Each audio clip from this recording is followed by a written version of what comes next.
Olá, queridos.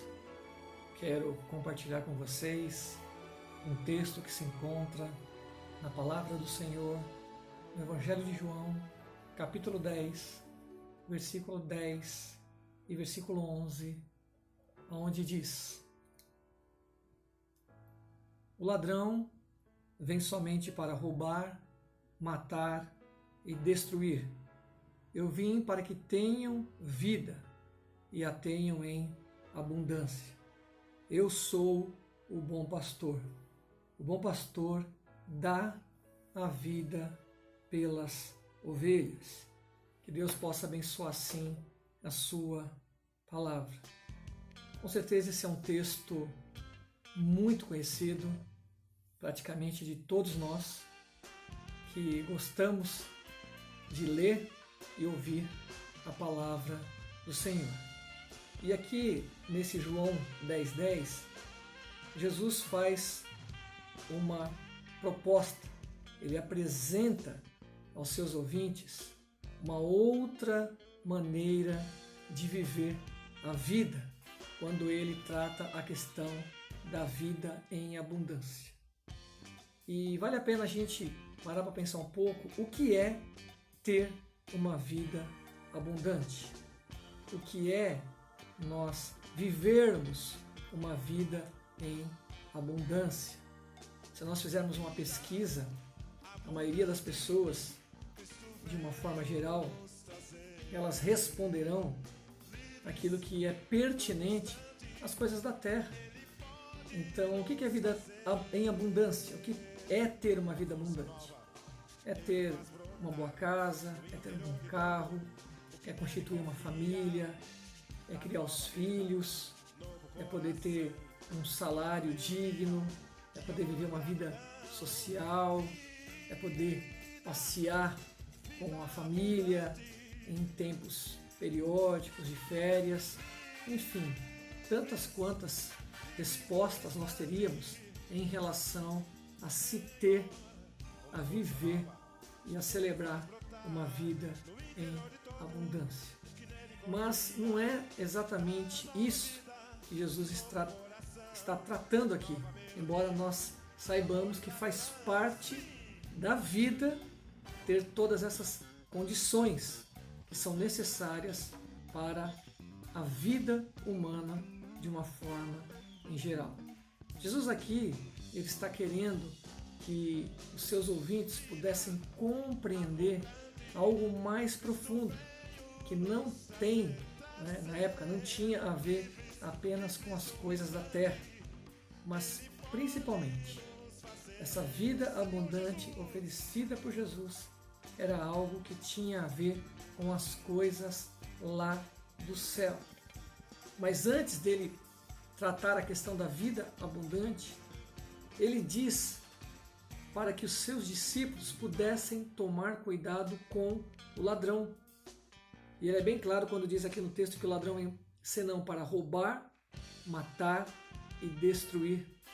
Nós aprendemos, nós ensinamos, Quem já um dia não comentou sobre esse versículo dizendo que o ladrão é Satanás? E a gente tem um pouco dessa ideia. E realmente, se a gente for parar para pensar sobre a ação de Satanás, uma das ações é realmente matar, roubar e destruir. Mas aqui nesse contexto, quando você lê a partir do primeiro versículo, e isso é muito importante, quando a gente faz uma leitura hermenêutica e exegética do texto, aqui Jesus não está tratando da ação de Satanás. Aqui Jesus está orientando os seus discípulos a tomarem cuidado com os ensinos dos falsos mestres. E aqui então a gente percebe que ele começa no versículo 1 dizendo: em verdade vos digo, o que não entra pela porta no aprisco das ovelhas, mas sobe por outra parte, esse é ladrão e salteador. E no versículo 8, todos quantos vieram antes de mim. Quem são esses que vieram antes de Jesus? São exatamente os falsos cristãos e líderes religiosos do povo judeu que estavam ensinando algo que não era de acordo com a palavra de Deus. que não era verdade na palavra de Deus.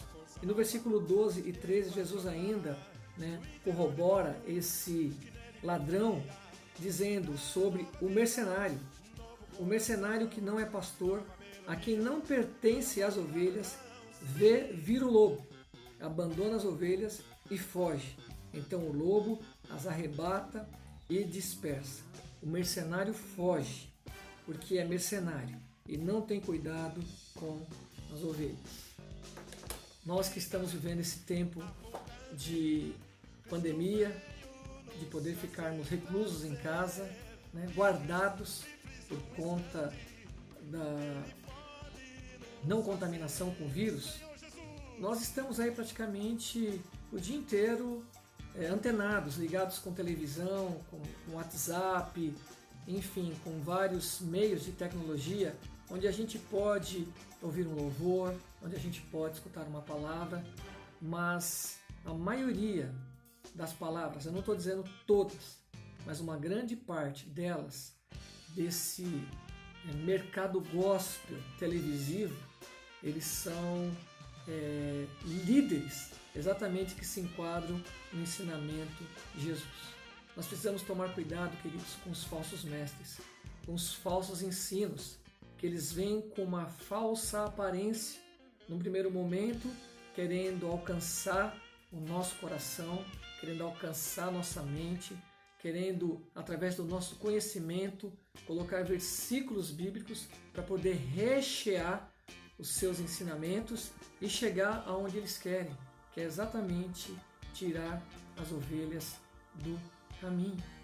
E então Jesus ele deixou bem claro isso há mais de 2000 anos atrás, e ter falsos mestres, ser cercado de falsos pastores, de doutrinas enganosas, de doutrinas que são ventos, que não servem para absolutamente nada, a não ser para entreter e tirar o dinheiro daqueles que têm realmente um coração piedoso.